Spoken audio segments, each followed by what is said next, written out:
Bem-vindos ao programa de podcasts da Reorganiza Finanças à Prova de Crise. Eu sou o João, sou sócio e administrador do Grupo Reorganiza. A Reorganiza está ao dispor da educação financeira de todos os portugueses há mais de 10 anos. Temos como principal missão promover a liberdade financeira das pessoas através da formação e da informação e de um acompanhamento prático e diário para potenciar as competências de todos.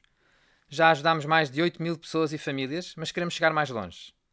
Acreditamos que todas as pessoas têm a capacidade para conquistar a sua autonomia financeira e é neste espírito de missão que convidamos todos a juntarem-se a nós nestes cerca de 30 minutos de conversa, sempre com diferentes convidados muito inspiradores.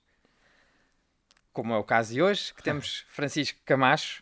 O Francisco é meu amigo, é jurista e é político. Iniciou a sua carreira em 2016 na Sociedade de Advogados na PLMJ. Se estiver a dizer alguma coisa errada, corrige. Certo. Foi consultor jurídico na APB, na Associação Portuguesa de Bancos, e atualmente consultor jurídico no Banco PPI. Com estas novas configurações políticas poderemos vir a ter alterações na sua vida profissional, mas ao dia de hoje é isto que se passa. É presidente da Juventude Popular, do CDS-PP, desde 2021, depois também de um longo caminho na Juventude Popular, membro da Assembleia de Freguesia de Alvalade e, em regime de rotatividade, creio eu, também é deputado municipal de Lisboa. Muito obrigado. Agora já em plenas funções. Em plenas mas funções, como deputado Sim, municipal. e já não é Alvalade, mas muito obrigado pelo convite da Reorganiza, João. Tudo o que disseste é praticamente verdade. Acho que não sou propriamente uma pessoa inspiradora, mas agradeço a sua oportunidade de estar aqui hoje e de partilharmos algumas ideias. Não, obrigado, Francisco, por ter aceitado este convite. És realmente inspirador e é por aqui que queríamos falar um bocadinho. É sobre o teu percurso, porque na realidade vamos focar na tua experiência também de como presidente de uma juventude política, que independentemente dos quadrantes políticos, a experiência de estares a liderar uma juventude política. Gostava de perceber um bocado do teu percurso, dares um bocadinho de contexto, o que é que aconteceu na tua vida para te meteres nisto e Sim. porque é que estás, ou para quê é que estás com esta missão de ser Sim, líder de uma juventude. Sim, João, essa é uma pergunta que me vão fazendo quando tenho a oportunidade de falar nestes formatos e não há uma resposta determinante e certa. Agora, acho que houve três fatores que me fizeram estar envolvido. O primeiro, eu cresci num contexto onde a dinâmica de serviço existia, portanto, quer na cultura de casa, quer na cultura, por exemplo, do estabelecimento de ensino onde tive 13 anos, que foi o Colégio São João de Brito, havia esse grande mote de educar para servir e, portanto, a política eu encaro-a como uma forma de serviço à comunidade. Depois, uma dimensão de gosto pela causa pública, porque há muitas maneiras de servirmos e a política está longe de ser a única via. E eu, numa fase de crescimento, comecei a ter muito interesse por certas matérias históricas, de envolvimento mais mediático portanto, o gosto pela política. E gostando de política, um terceiro fator que é, se acho que tenho opinião sobre as coisas e as minhas ideias podem vingar, ou eu quero fazer parte do processo de construção de ideias, ter uma vontade de participar. Portanto, surgiu tudo de uma forma depois relativamente natural, não foi um percurso de quando me filiei na Juventude Popular achei que ia ser líder, ou quando fui para as listas nas eleições autárquicas achei que ia ser candidato a presidente da Junta de Alvalade ou agora deputado municipal. Não foi assim, foi um processo natural que eu acho que teve uma grande vantagem, se calhar quando comparado com outros percursos, que é o envolvimento numa fase precoce permitiu-me tornar a participação política como algo natural e, portanto, não como uma realidade de adaptação necessária. Foi numa fase precoce em que estava a estudar na universidade e, portanto, tornou-se quase um hábito muito natural que eu não encaro como um peso na minha vida, mas sim com uma atividade que faço com muito gosto e com propósito, do ponto inicial que falávamos, que era de servir e estar presente na comunidade. Essa lógica de serviço não se reduz apenas à política, como tu disseste, até na tua vida profissional também imagino que tenhas esse sentido de serviço como consultor jurídico, quando foste advogado e por outras dimensões que tenhas, até na família Acho que não vou cometer uma inconfidência que vais ser pai agora também, portanto aí também tens esse não cometes serviço. nenhuma inconfidência, porque essa é uma história só à parte de 10 segundos. Eu fiz um discurso na campanha eleitoral em que falei com a minha mulher, a Leonor, e combinámos que eu ia fazer um discurso só a falar que aquela era a candidatura dos filhos. Pronto, e ela disse, tudo bem, também ninguém vê os vossos discursos, só quem vê o YouTube da AD, que são para aí 100 pessoas. E depois aquilo passou no Ricardo Araújo Pereira, então houve imensa gente que acabou por saber através disso, portanto não é Boa. nenhuma inconfidência. Mas, ótimo.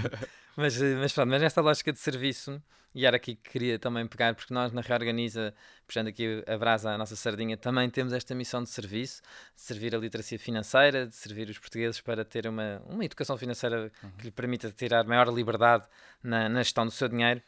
Hum, Claro que representas uma parte da juventude, mas independentemente das pessoas que estão ou não estão com a juventude popular, eu imagino que a tua vida tenha sido e continua a ser a fazer muitos quilómetros para este país. Andas a visitar muitas partes do país, continental, nas ilhas, e por isso pressuponho que tenhas um conhecimento da realidade do país real que pode ser útil. Neste contexto de literacia financeira, de desafios que os jovens têm, não é só a literacia financeira, mas aquilo que tu sentes que os jovens mais anseiam para conseguir conquistar esta autonomia financeira, o que é que tu nos podes descrever não, do país como um todo? E nós aqui a Reorganiza, a nossa sede é em Lisboa, embora trabalhamos no país inteiro, mas não reduzindo aqui às bolhas mais urbanas, também falando delas, mas do país como um todo, o que é que te parece ser assim os desafios para uma conquista de uma autonomia financeira de um jovem adulto? Sim, parece-me que o maior desafio, enfim, eu faço muitos quilómetros e a realidade portuguesa também tem alguma diversidade, embora não há uma total polarização em função das regiões, mas há desafios diferentes, por exemplo, no norte interior ou no Alentejo.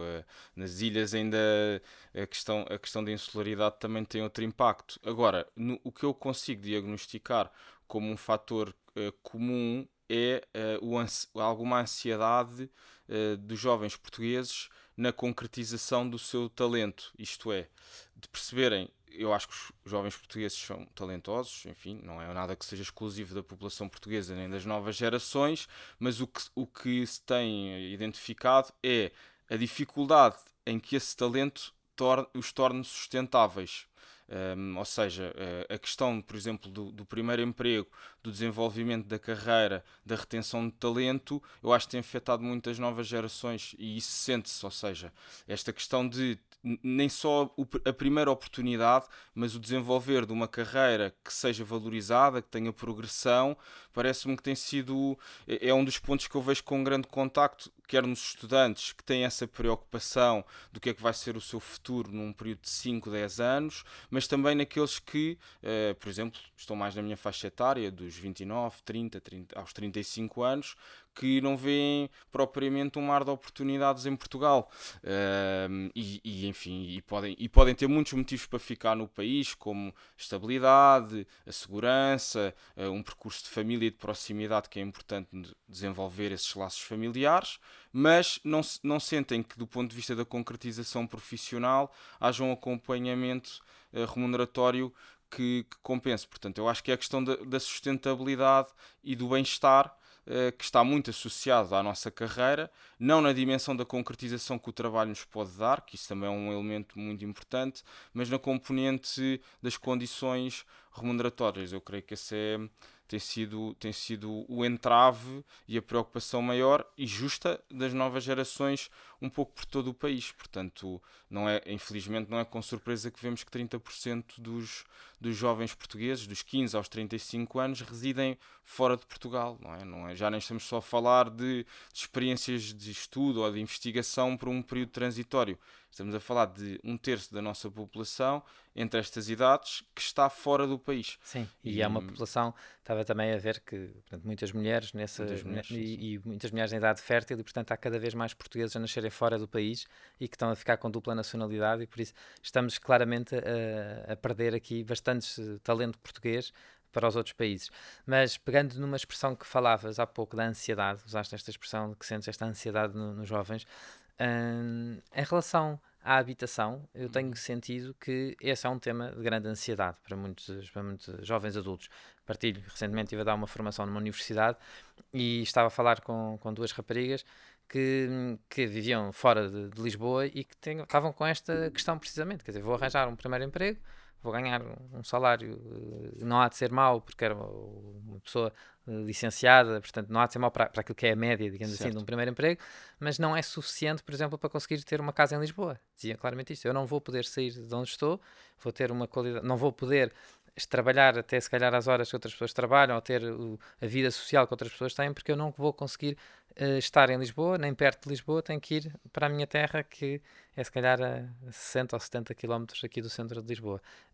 Como é que tu vês este tema da habitação para um jovem adulto em Portugal? Sim, olha, o tema da habitação, dentro dessa lógica das preocupações, é um dos grandes motivos de desassossego que está presente, diria, não é só nas novas gerações, mas um pouco em todos os portugueses, porque nós temos uma realidade muito própria de grande parte da população ser proprietária, mas se olharmos para as novas gerações, isso tem-se tornado uma dificuldade acrescida o acesso à habitação. E eu, enquanto deputado municipal aqui em Lisboa, enfim, a Assembleia Municipal de Lisboa tem umas dinâmicas próprias e interessantes.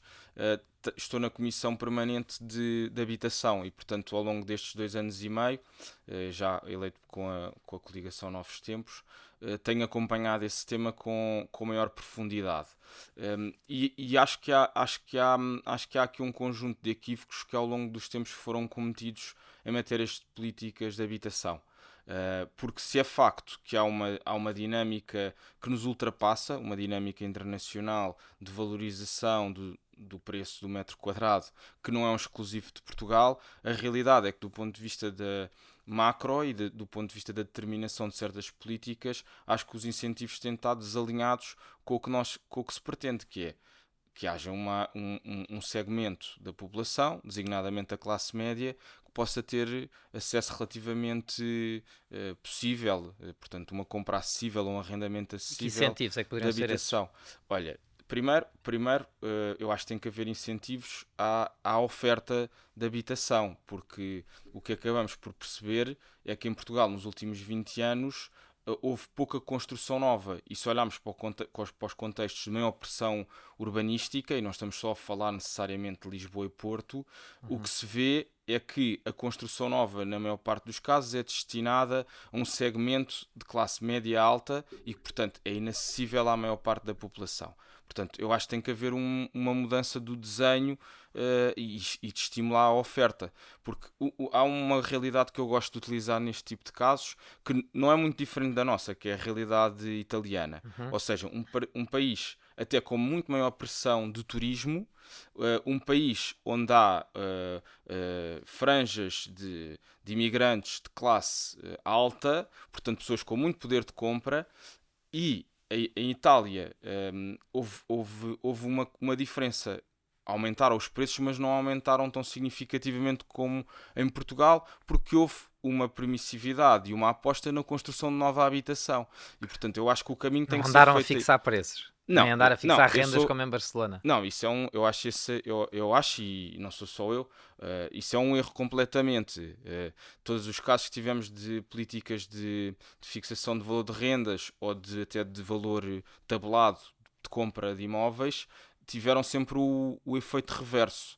O caso de Barcelona que falaste, o caso de Paris, o caso de Munique, o caso de Berlim, o que se detectou foi que essas opções não só não ajudaram as pessoas a ter maior facilidade no arrendamento ou na compra, como pelo contrário, o que aconteceu foi que diminuiu a oferta, porque os proprietários viram que não tinham ali grande interesse. Portanto, das três, uma, ou mudaram esse imóvel do arrendamento para a compra e venda, ou disponibilizaram-nos para efeitos familiares ou pessoais, ou então deixaram-nos devolutos à espera que ocorresse uma alteração mais favorável. Portanto, isso, e essas cidades também foram prejudicadas com essas políticas, porque o que aconteceu foi que as pessoas se viram com a falta de oferta, acabaram por se fixar em concelhos limítrofes. Portanto, isso é um erro completo. Agora, há muita coisa que se pode fazer. Há uma redução fiscal que é importante. e que deve ser alinhada exatamente para aquelas populações que têm dificuldade. As novas gerações, a classe média, temos de ter políticas desenhadas para estas pessoas e, portanto, não é tratar tudo igual quando é diferente. E depois há um incentivo que o Estado e os municípios devem dar, porque em Portugal, eu até sou insuspeito para dizer isto, porque estou num partido do centro-direita, mas temos muita ideia de políticas de esquerda e de aposta no setor público. Mas o parque habitacional público português é muito escasso, representa 2% do parque habitacional no seu total, e portanto há muito caminho a fazer do setor público, do setor social e do setor privado, que na verdade também temos de ter esta noção. O Estado português tem imenso património devoluto, tem imensos imóveis, tem imensos terrenos, mas não consegue do dia para a noite fazer toda a construção que é necessária. E não tem recursos para o fazer no imediato. Portanto, o que tem que fazer é alinhar incentivos com o setor social e com o setor particular para dar respostas robustas. E eu acho que políticas, por exemplo, orientadas para o arrendamento acessível são importantes, mais do que até, se calhar, a compra e venda acessível. Porque, por exemplo, em Lisboa temos vários casos por exemplo, de uma empresa pública, que era a Aeopool, que permitia a compra de habitação a valores muito interessantes. Só que a compra e venda, depois o poder político, o poder decisório, deixa de ter aquele ativo disponível para depois reorientar para a necessidade das pessoas, não é? Eu hoje posso ter extrema necessidade de ter uma casa, mas daqui a 5, 6, 7 anos já estou numa condição muito mais favorável, já tenho a minha vida estabilizada, uma boa progressão de carreira e já não preciso. Portanto, eu acho que o mecanismo de arrendamento é mais interessante e corresponde mais também às expectativas das novas gerações, porque,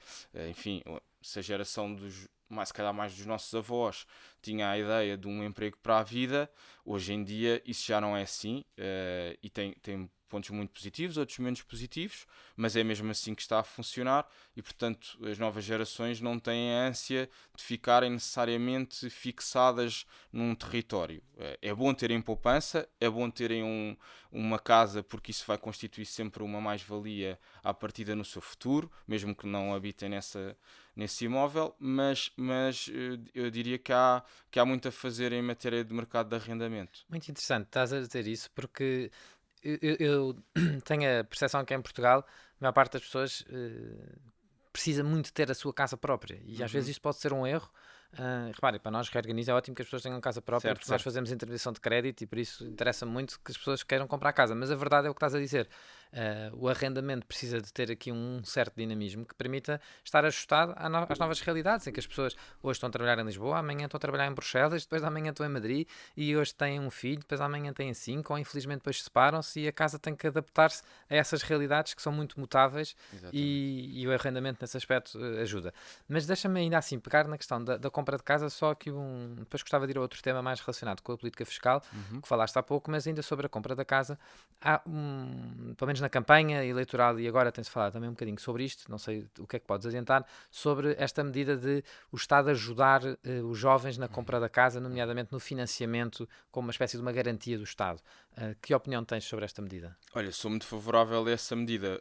Por acaso, enfim, eu apoiei e subscrevo o programa da AD, mas na Juventude Popular nós já tínhamos desenvolvido, já há 3 anos, um pacote de ideias para a habitação, onde fomos ver o que é que resultava e o que é que não resultava. Portanto, percebemos logo que aquela questão das rendas, da limitação de rendas não funciona, mas vimos, por exemplo, na realidade espanhola e na realidade inglesa, eles já têm há algum tempo este sistema de uma contragarantia financeira, em que uma entidade pública, pode ser o Estado Central, pode ser, por exemplo, o Banco Português de Fomento, isso ainda está por concretizar, mas que dá um apoio para haver um acesso ao crédito a 100%. E eu acho que essa medida é muito favorável, porque de facto, enfim, se a opção é pela compra de casa, nós sabemos que um dos grandes entraves, é verdade que agora há uma grande volatilidade com a questão do aumento das taxas de juros, das taxas de referência do BCE, da Euribor, mas mesmo assim, tu saberás melhor do que eu, mas temos muitos casos em que a prestação mensal para o tipo de imóvel, para o tipo de casa que estamos a falar, pode ser mais interessante do que a prestação Uhum. de renda, num caso da casa estar arrendada. Sim, Mas e há a expectativa legítima da pessoa querer ter a sua casa. claro, e a Sim, propriedade é claro. uma dimensão importante da vida das pessoas, não só do ponto de vista da dimensão mais liberal, da autonomia face ao Estado, mas as pessoas Certo. que gostam desse conforto e não é uma coisa só meramente mensurável do ponto de vista económico ou financeiro. Uhum. Mas isso permite um acesso à habitação que hoje, um dos grandes entraves, eu tenho pessoas que trabalham comigo e acho que têm uma condição relativamente boa, mas que dizem, eu não consigo poupar para os custos de entrada de uma casa. Exatamente. E se E para os tivermos. impostos. E para os impostos, que no fundo estamos a falar quase mais 20% do valor da habitação, não é? São aqueles 10 a 15% da entrada que o banco não garante, nem pode garantir, e a questão do IMT, que é muito significativa, a Sim. que se somam outros custos Não que. tem havido grande vontade política, muitas vezes, para favorecer aqui os mais jovens. Pois não, pois não, pois não. Já tivemos alguns municípios que já aplicam isso, mas Sim, no caso de Lisboa isso tem sido chumbado pela esquerda. sim. Mas enfim, não vamos entrar tanto nessa questão mais tática ou política, mas eu acho que essa vertente é muito importante. Ou seja, e a Inglaterra, eles têm, por exemplo, o banco inglês de fomento dá uma contragarantia financeira que permite certos segmentos da população, em certas condições, sobretudo para a compra de primeira habitação, ter crédito suportado a 100%. Eu acho que isso pode ser um passo Uhum. importante e que não se confunde com a irresponsabilidade financeira, porque do ponto de vista tem que haver uma análise de risco, não é? Yeah. Nós não podemos vender às pessoas a ilusão de que toda a gente com esta medida vai passar a ter casa. Não, tem que cumprir os limiares de taxa de esforço, esse trabalho que vocês fazem muito bem e que eu, por exemplo, fui beneficiar quando comprei a minha primeira e única casa, não tenho perspectivas de mudar de casa, eu tive a vossa ajuda e isso foi super importante. Mas essa análise de risco tem que ser feita com critério e também não pode haver aqui responsabilidade de achar que o crédito deve Sim. ser acessível a toda a gente, mesmo que não se tenha rendimentos para isso. Sim, porque acho que o tema que estás a dizer é exatamente isso, que não é tanto aqui a questão da análise de taxa de esforço, porque essa não vai ser alterada, no sentido em que, por acaso tem havido aqui algumas medidas do Banco de Portugal e bem, a quando das subidas muito significativas da Euribor, de, de ajudar aqui a estressar a taxa não em 3 pontos percentuais, mas em 1,5 ponto percentual, ok, mas portanto essa análise vai continuar a ser feita e não é isso que está a ser mexido, o que está a mexer é que realmente os portugueses e os jovens adultos, como é o teu caso, têm muito pouca capacidade de poupança e para comprar uma casa vais Completamente. ter que ter Sim, aqui sim, uma completamente. disponibilidade financeira que não é fácil. Claro. Mas pegando aqui num outro tema que tu falavas ainda da ansiedade dos portugueses, eu fiquei muito com esse tema porque é uma coisa que me preocupa bastante, a educação financeira e a saúde, nomeadamente a saúde mental e a ansiedade é relevante. Um, Também a carga fiscal e a dificuldade de crescer salários é um Uhum, problema uhum. para o país. E tu tens muitas pessoas a precisar de ir para fora, já falámos sobre essa percentagem significativa dos jovens adultos que estão a ir para fora, mas o que é que se pode dizer, que esperança é que se pode dar, e tu como líder de uma juventude partidária tens que ter muitas vezes ser desafiador, mas também criar horizontes de esperança que se pode dar para que as pessoas possam acreditar que trabalhar em Portugal vai ser possível, que vai possível enriquecer, ou vai possível, lá está o tal elevador social, que vai ser possível tu conseguires progredir na sociedade trabalhando em Portugal sem precisar de ir para fora. O que é que se pode fazer quanto a isso? Sim, eu acho que se pode fazer muita coisa. E atenção, nós quando falamos do problema da habitação, porventura há um problema anterior, que é a ausência, tu falaste bem, de capacidade de poupança, sobretudo porque, do ponto de vista da fonte de rendimento, nós temos um problema da remuneração do trabalho. Temos salários, quando comparados com os outros países da União Europeia, com quem competimos e cooperamos em Uhum. permanência, mas nós temos rendimentos muito baixos. E se houve um valor do custo da habitação, não houve um acompanhamento dos rendimentos e da subida dos salários, porque se isso acontecesse não era propriamente dramático, ou seja, as pessoas continuavam a ter o mesmo poder de compra e a nível de bem-estar, na gestão do seu cabaz familiar, não iam prescindir propriamente de muito mais para suportar as despesas com a habitação.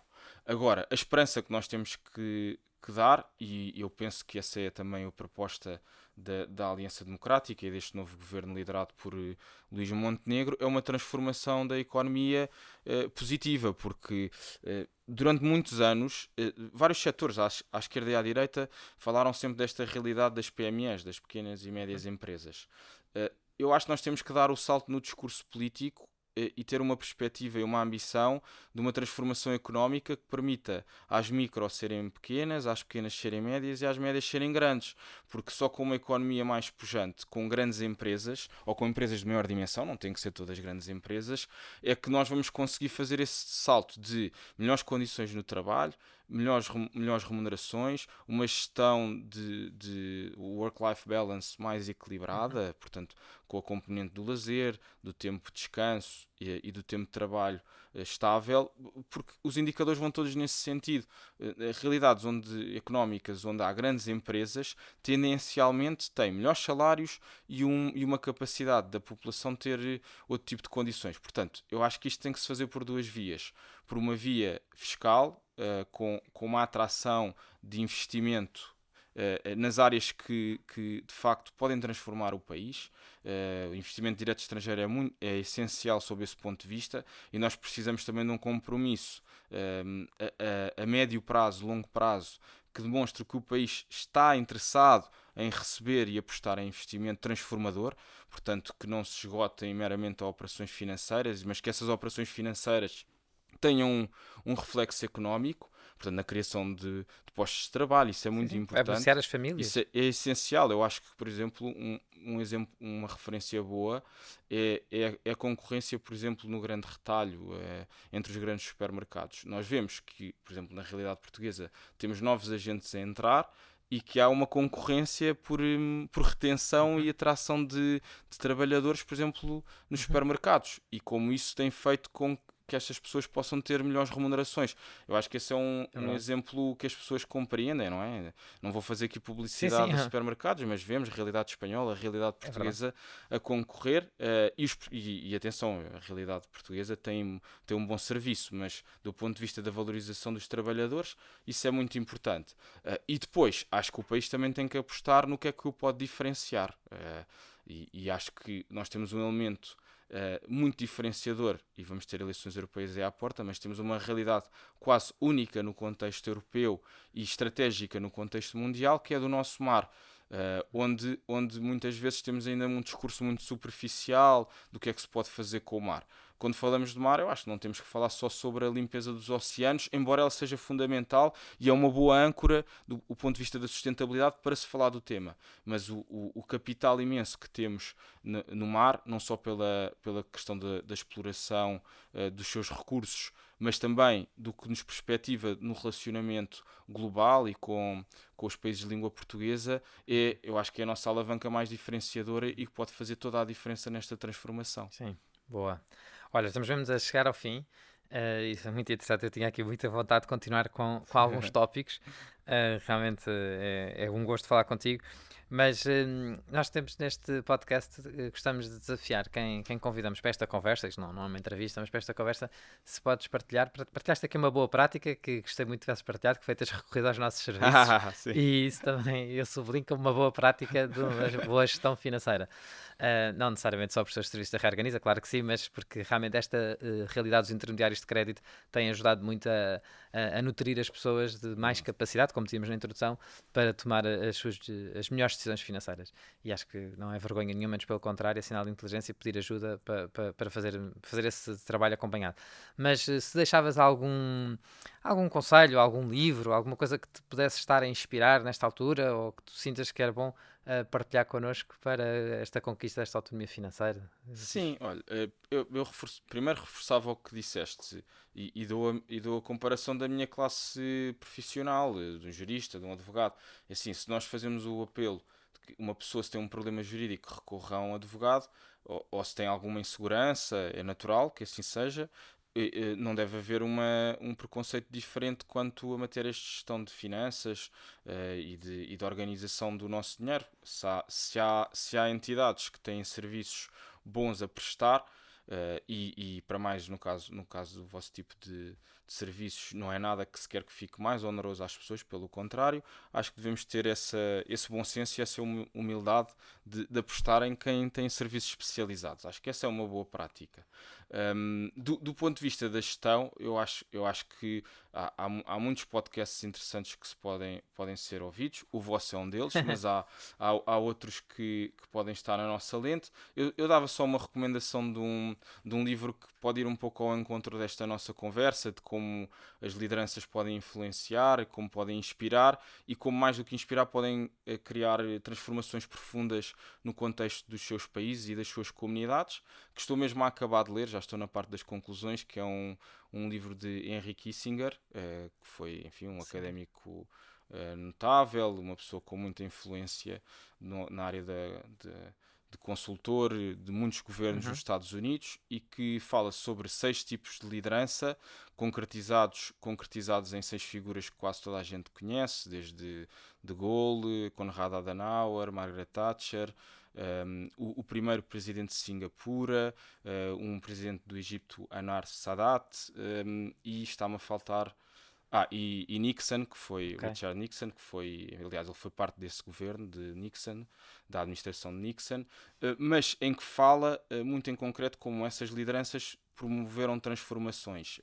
E o caso de Singapura é especialmente interessante porque é um caso de um país que à partida não tinha nada para se ingrar, tinha só um grande porto de águas profundas, mas de resto tinha tudo contra, não tinha uma língua comum, não tinha uma identidade cultural idêntica, tinha imensa pressão de outros países que ditaria possivelmente que aquele país não duraria mais do que 5 a 10 anos e hoje é uma das economias mais pujantes, claro que com um modelo democrático muito musculado e que eu não acho que seja recomendável para a nossa realidade, mas com grande sucesso e bem-estar da sua população. Portanto, é um livro que eu recomendo porque é bastante acessível e permite-nos ter uma perspectiva de como as lideranças podem fazer a diferença. Boa, vou procurar ler também para me inspirar. Eu gosto muito de exemplos, acho que nós aprendemos muito com o exemplo e pronto.